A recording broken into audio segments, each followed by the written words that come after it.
고린도후서 5장으로 돌아갑시다.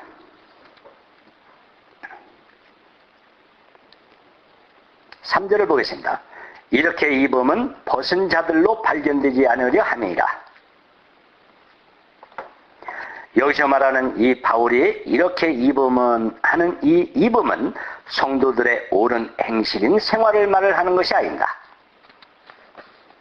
제가 이 말씀이 나왔기 때문에 그 말씀을 설명을 했습니다마는, 여기서 말하면 이렇게 입으면이라는 말이 무슨 말이냐 하면은 바울의 몸이 부활하는 것을 말합니다. 또 아니면 변화받는 것을 말을 하기도 합니다. 그것을 입는다. 이렇게 말하는 것은 부활의 몸을 다시 입는다. 그게 덧입는 것을 말을 하고 있는 것입니다. 현재 우리가 이 세상에 살면서는 의의 겉옷을 입는 그것은 성도들의 옳은 행실이 의의 겉옷이라는 그것이 됩니다마는, 여기서 말하는 바울이 이렇게 입는다는 것은 벗은 자들로 발견되지 않기 위해서 입는 그것이 부활의 몸입니다. 그렇기 때문에 부활의 몸이 이루어지지 않는다면 하나님 앞에서는 벗은 자가 됩니다. 그래서 구원받지 못한 자들은 다 벗은 자로 발견이 되는 것이에요. 자, 4절에 이 장막에 있는 우리가 짐진 것 같이 탄식하는 것은 벗고자 함이 아니요 오직 덧입고자 함이니 죽을 것이 생명에게 삼킨 바 되게 하려 합니다.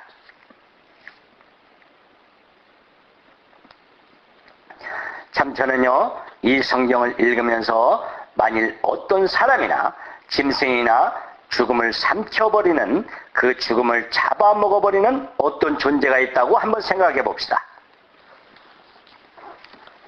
그 말이 안 되는 말이지만은 혹 죽음을 잡아먹어버린다, 죽음을 잡아먹어버리는 그런 무엇이 있다고 생각을 해봅시다. 그 얼마나 대단한 것인가, 그 죽음을 잡아먹어버리는 것. 그런데 여기 보면은 이 장막에 있는 우리가 짐진 것 같이 탄식하는 것은 벗고자 함이 아니요 오직 덧입고자 함이니, 이렇게 덧입고자 함이니 이렇게 말을 했습니다. 그래서 육신을 가지고 살고 있는 것은 짐을 지고 있는 거나 마찬가지로 바울이 또 이렇게 말을 했습니다. 오라 나는 공고한 사람이로다. 누가 이 사망의 몸에서 나를 건져내랴. 이 속사람은 살아있는데 우리 육신은 죽은 몸이거든요. 속사람이 죽은 몸을 짊어지고 가고 있습니다. 여러분, 그걸 한번 생각해 보세요. 어떤 사람이 죽은 시체를 짊어지고 저 산 꼭대기로 올라갑니다. 자, 여러분, 죽은 시체를 짊어지고 저 산 꼭대기를 향해서 올라가요. 그냥 관을 짊어진 게 아니고 죽은 시체를 말입니다. 죽은 시체를 안고 간다고나 할까요? 죽은 눈하고 내 눈하고 마주치고, 죽은 사람 입하고 내 입하고 마주치고, 죽은 사람 다리하고 내 다리하고 마주 묶어가지고, 죽은 사람 손하고 내 손하고 마주 묶어놨다고 한번 생각해 봅시다. 기분이 좋겠죠? 얼마나 몸살이 나는 일입니까? 그게 내 아들이라도, 내 사랑하는 아내나 내 남편이라고 할지라도 얼마나 지긋지긋하고 싫겠습니까? 자, 그런데요, 사실은 여러분 자신의 죽은 몸을 짊어지고 간다 이 말이에요. 그게 여기서 말을 하는 이 장막에 있는 우리가 짐진 것 같이 탄식을 한다 이 말입니다. 자기의 육신이 죽은 몸이다요. 이걸 짊어지고 가니까 이 짐을 짊어지고 가는 것처럼 탄식을 하며 가고 있는 것입니다. 자, 우리가 이것을 생각을 한다면 이 썩어빠질 육신, 이 썩어빠질 육신을 위해서 무엇을 할 것입니까? 무엇을 더 바라고 무엇을 더 줄 것이냐 이 말입니다. 뭐 조금만 더 하면 배고프다. 뭐 조금만 더 하면 피곤하다. 뭐 좋은 거 있으면 갖고 싶다. 그게 이 죽은 육신에서 나오는 소리입니다. 이 죽은 몸에서 나오는 소리잖아요. 그러니까 그 소리를 다 들어주고 살려니까 이게 바로 탄식입니다. 그래서 무거운 짐을 지었다 이 말이에요. 그렇기 때문에 육신대로 살면 반드시 죽을 것이르되 이렇게 돼 있잖아요. 로마서 8장에 그런 그 육신 안에 썩은 냄새나는 소리잖아요.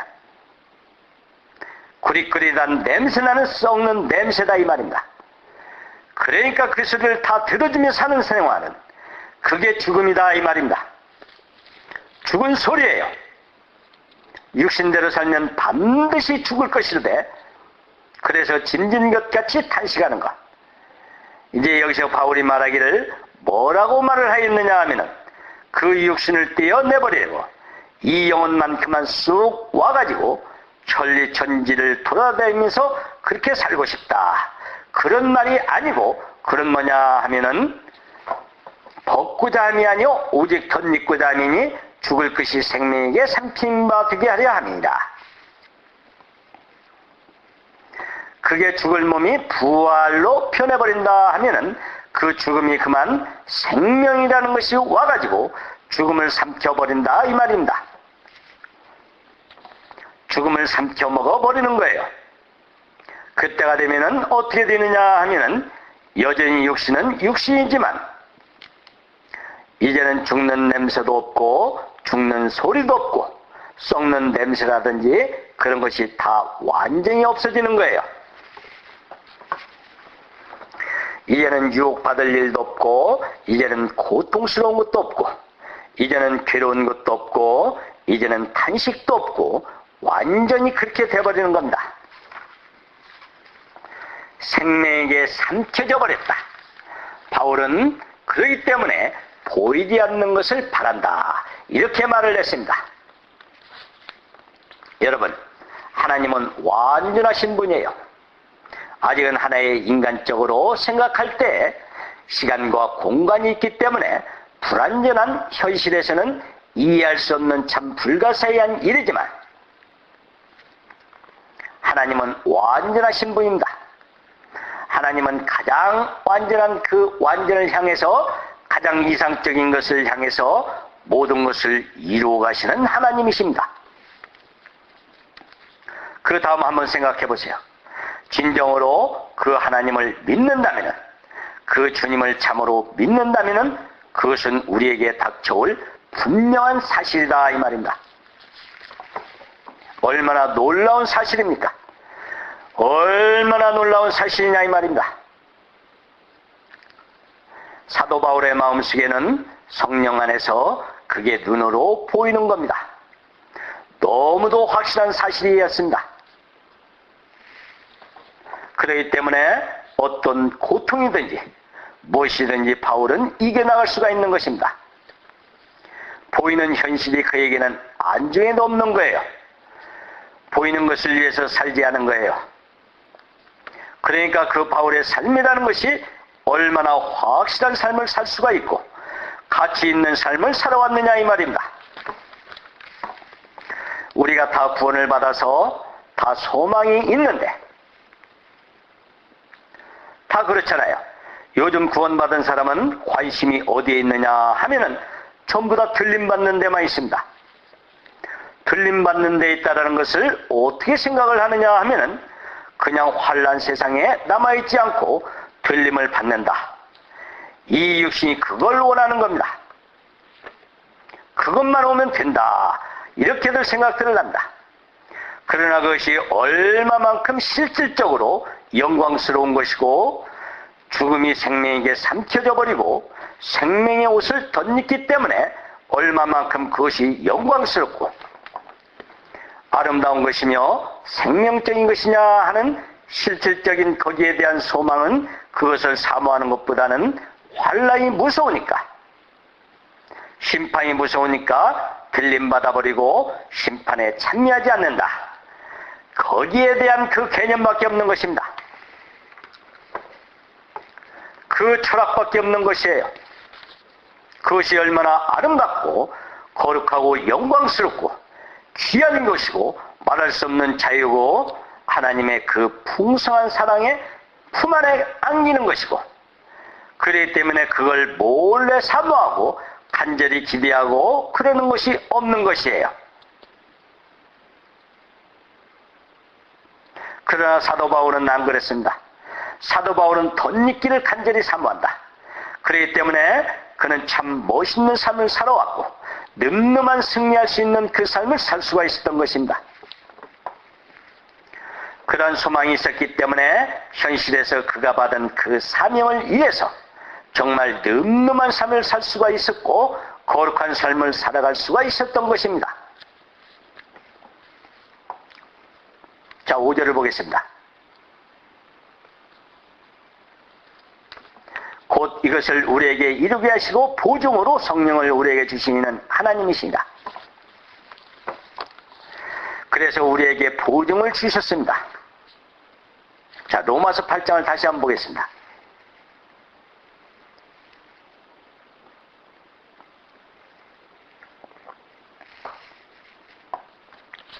로마서 8장 11절입니다. 다 같이 보겠습니다. 예수를 죽은 자 가운데서 살리신 이의 영이 너희 안에 거하시면 그리스도 예수를 죽은 자 가운데서 살리신 이가 너희 안에 거하시는 그의 영으로 말미암아 너희 죽을 몸도 살리시리라.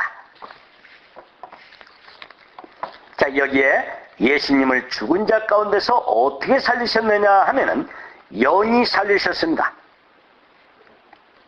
예수를 죽은 자 가운데서 살리신 이의 영이 너희 안에 거하시리라.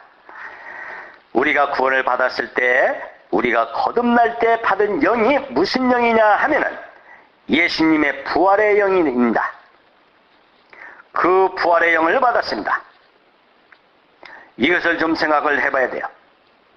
그냥 막연하게 생각할 것이 아니고 예수님을 죽은 자 가운데서 살리신 그 영이 부활의 영이에요. 그렇기 때문에 여기 저 베드로전서 1장 3절을 보면은, 자, 3절을 한번 보겠습니다.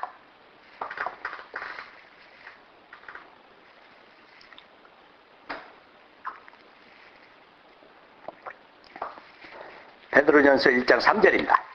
찬송하리로다 하나님 곧 우리 주 예수 그리스도의 아버지 하나님이 그 많으신 긍휼대로 예수 그리스도의 죽은 자 가운데서 부활하심으로 말미암아 우리를 거듭나게 하사 산 소망이 있게 하시며, 여기서 거듭나게 하사 이 말은 우리가 받은 그 성령은 부활의 영을 말한다. 그런데 어떤 사람들은 구원을 받았는데도 들림받는 것을 생각하면 좀 겁이 난다고들 그래요. 그 받은 영이 뭔데요? 그 받은 영은 예수님을 죽은 자 가운데서 살리신 그 영이시고, 그게 바로 부활의 영입니다. 성령이 처음 익은 열매예요. 그것이 육신적으로 생각하면은 불가능하지만 그 영이 내 안에 있으면, 여기서 뭐라고 했습니까?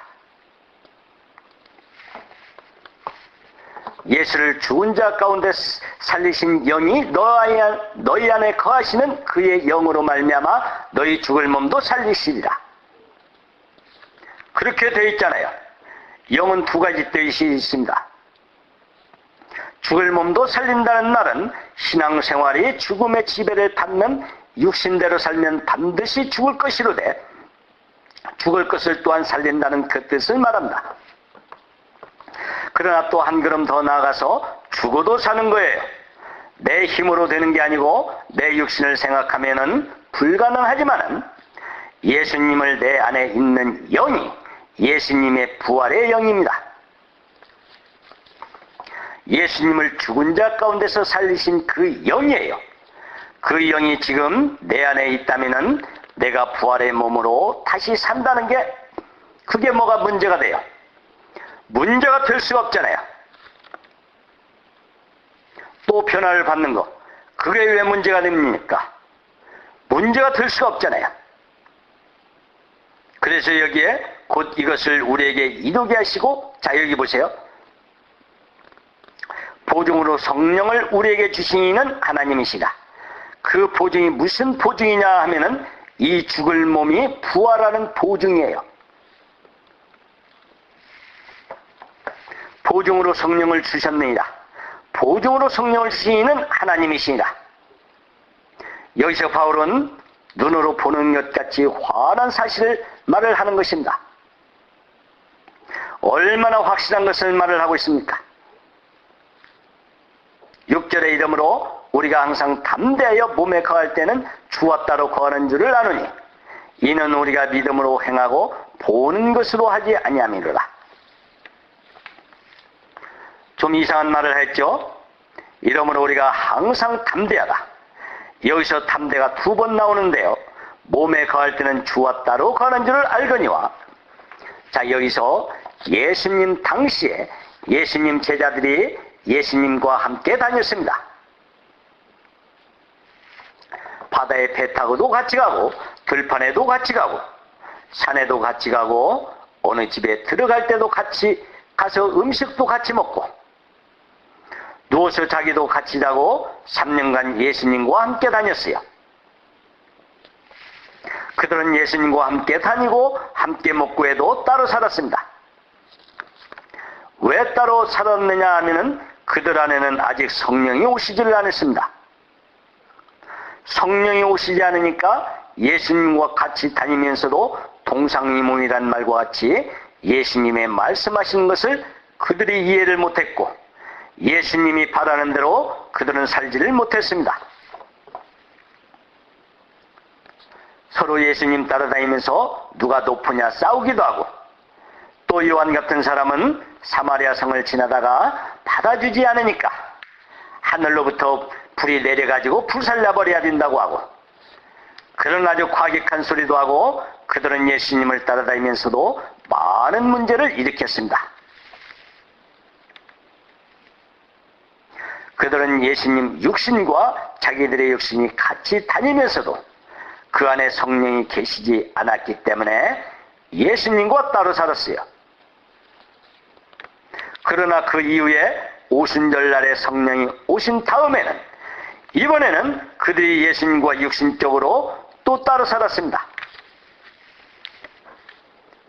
예수님이 눈에는 안 보였어요.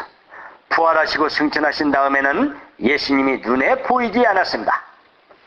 그런데 그들은 담대했습니다.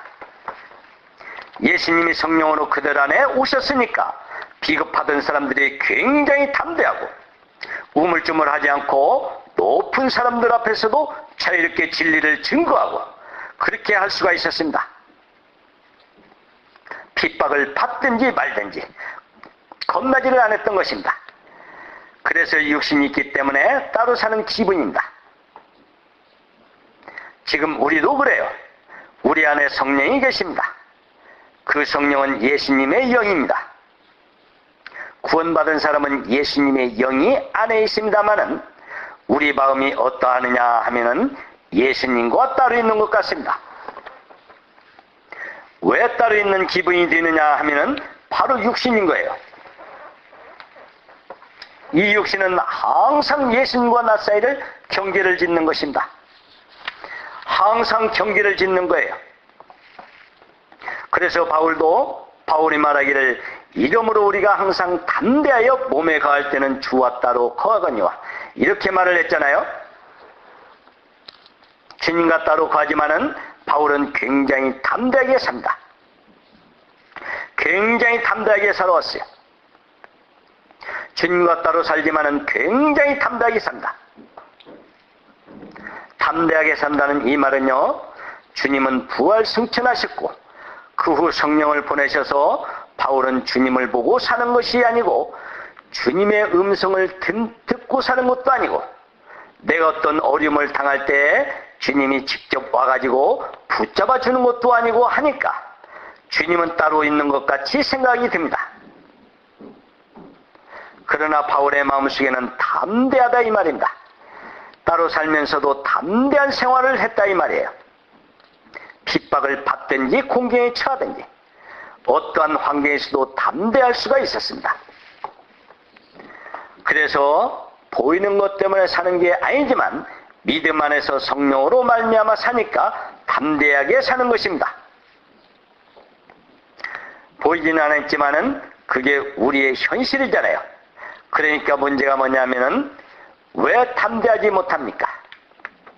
시험이 올 때 왜 담대하지 못하고 유혹을 받을 때 왜 담대하지 못합니까?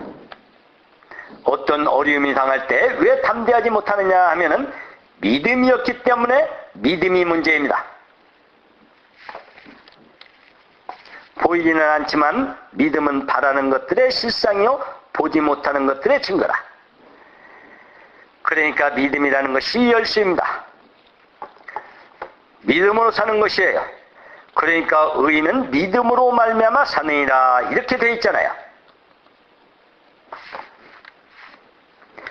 이제 우리가 이 사실을 모르는 사람들이 볼 때에는 이해 못할 우려들입니다마는 우리는 때로 약하고 때로는 시험에 넘어지고 때로는 유혹에도 걸려 들어갈 때가 있습니다.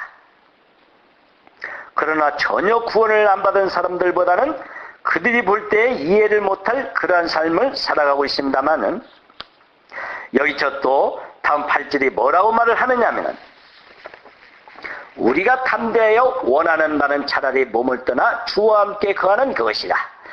여기서 바울이 또 한 가지 담대한 것을 이야기를 했습니다. 주님과 따로 살면서도 주님을 보지 않고 살면서도 담대하게 살 수 있었던 것. 담대하게. 이번에는 죽는데도 담대했다 이 말입니다. 여기서 하는 말이 무슨 말이냐 하면은 우리가 담대하여 원하는 바는 차라리 몸을 떠나 주와 함께 가는 것이다. 이 말이 무슨 말이냐면은 몸을 떠나라는 말은 이 안에 있는 생명이 이 육신에서 떠나는 것, 곧 죽음이잖아요.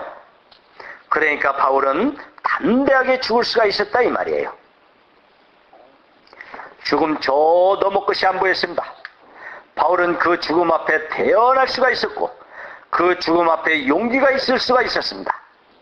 그 죽음 앞에 자신에게 있는 죽을 수가 있었던 것이에요. 바울은 죽는 그 순간부터 주님과 같이 있다 이 말입니다.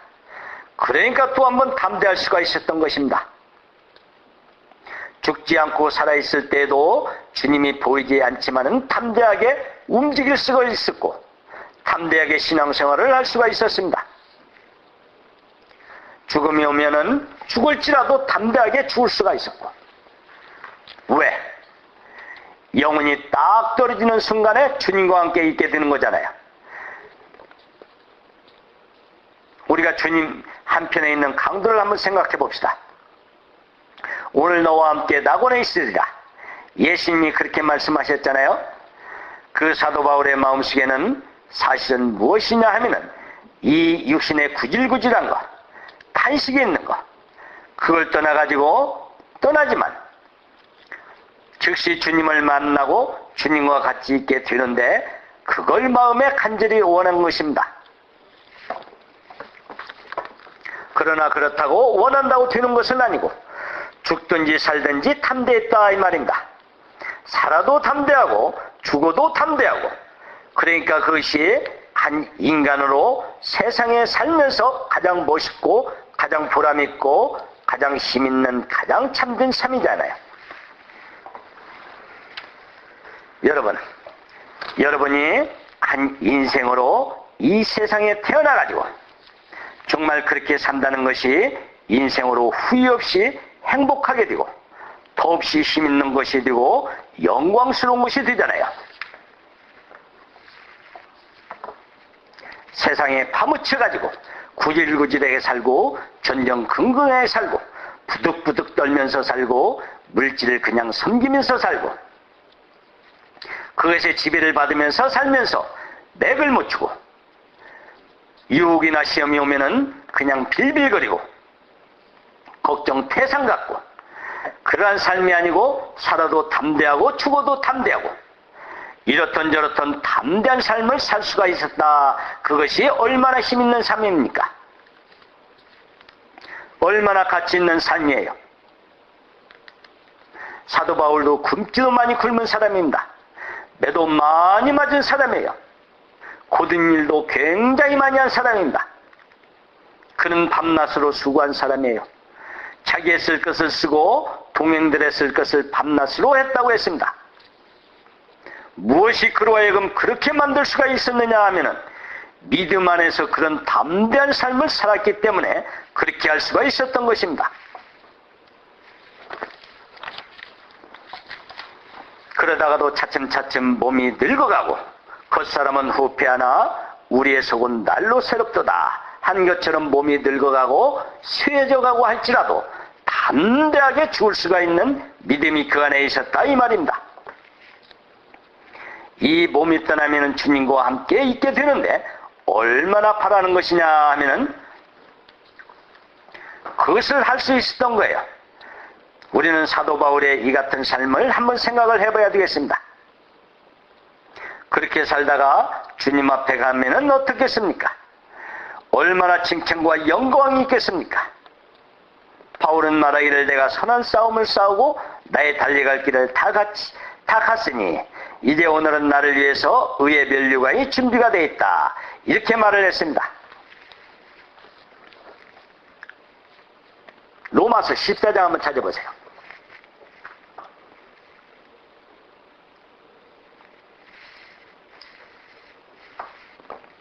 로마서 14장 7절에서 9절까지 다 함께 보겠습니다. 우리 중에 누구든지 자기를 위하여 사는 자가 없고 자기를 위하여 죽는 자도 없도다. 우리가 살아도 주를 위하여 살고 죽어도 주를 위하여 죽나니 그러므로 사나 죽으나 우리가 주의 것이로다. 이를 위하여 그리스도께서 죽었다가 다시 살으셨으니 곧 죽은 자와 산 자의 주가 되려 하심이라. 거듭난 그리스도인은 살아도 자기를 위하여 살지 않고 죽어도 자기를 위하여 죽지 않습니다. 공산주의자들은 공산주의에서 살다가 죽어요.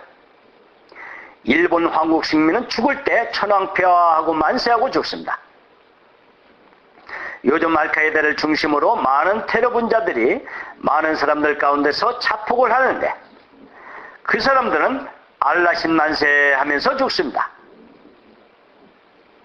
어떤 사람들은 남을 위해서 희생을 하고 남을 위해서 죽는다면 그걸 아름다운 죽음이라고 할지 모르겠지만 로마서 5장을 보면은 의인을 위해서 혹 죽는 자가 있다고 했습니다. 그러나 죄인을 위해서 죽는 자가 없다고 했습니다. 왜 그러느냐 하면은 바뀌어지는 거예요. 예수님이 우리를 위해서 죽으셨고 우리도 살아도 예수님을 위해서 살고 죽어도 예수님을 위해서 죽는 것입니다. 이것이 그리스도인들의 기본적인 삶의 태도입니다. 그러니까 주 안에 죽는 자가 복이 있다 하였는데 그 죽음이 죽어도 굉장히 가치 있는 죽음이고 굉장히 복 있는 죽음입니다. 살아도 굉장히 가치 있는 삶이고 이 세상에 그보다 더 가치 있는 것이 어디가 있겠습니까? 사도 바울의 인생은 이렇게 말을 했습니다. 우리 중에 누구든지 자기를 위하여 사는 자가 없고 자기를 위하여 죽는 자도 없도다. 이렇게 말을 했습니다. 얼마나 멋있는 삶이고 얼마나 멋있는 죽음입니까? 요즘 세상에 혹 학생들 가운데 혹 어떤 사람들이 사상을 위해서 자기 몸에 휘발유를 끼얹고 불에 타 죽는 사람들이 있어요. 누구를 위한 것입니까? 사람은 죽으면 이름을 남긴다고 해서 죽을지 모르겠지만 그건 개죽음인 것입니다. 그렇기 때문에 우리는 죽고 싶다고 해도 안 되고 나를 위해서 살고 싶다고 해도 안 돼요. 내가 살아있다 하면은 사는 그날까지 사는 것은 하나님이 나를 살려놓으셨으니까 사는 것이고 그 죽음이 남 앞에 죽음이 온다면 그 죽음도 주님을 위한 죽음이고 내가 주님을 위해서 죽는 사람은 주님을 위해서 왜 죽습니까? 주님을 위해서 살았기 때문에 죽는 것이고 주님을 위한 것이고 물론 숭배하는 죽음도 있겠지만 그러나 시편을 보면은 하나님은 성도의 죽는 것을 귀하게 보신다. 이렇게 귀하게 보신다 이렇게 되어 있잖아요. 그러니까 죽는 것은 만사 끝이다 하는 생각을 할 때 서글프고 그만 나는 이제 죽는구나. 혹 구원받은 사람이라도 얼굴에 주름살이 생기고 머리가 자꾸만 흰빛으로 변해가고 이제 늙어가는구나. 이제 죽음이 내 앞에 오는구나 하는 생각을 할 때 서글프고 한숨 지을 수밖에 없겠지만 진정 주님을 위해서 살았다면 그것이 뭐가 문제가 되겠습니까?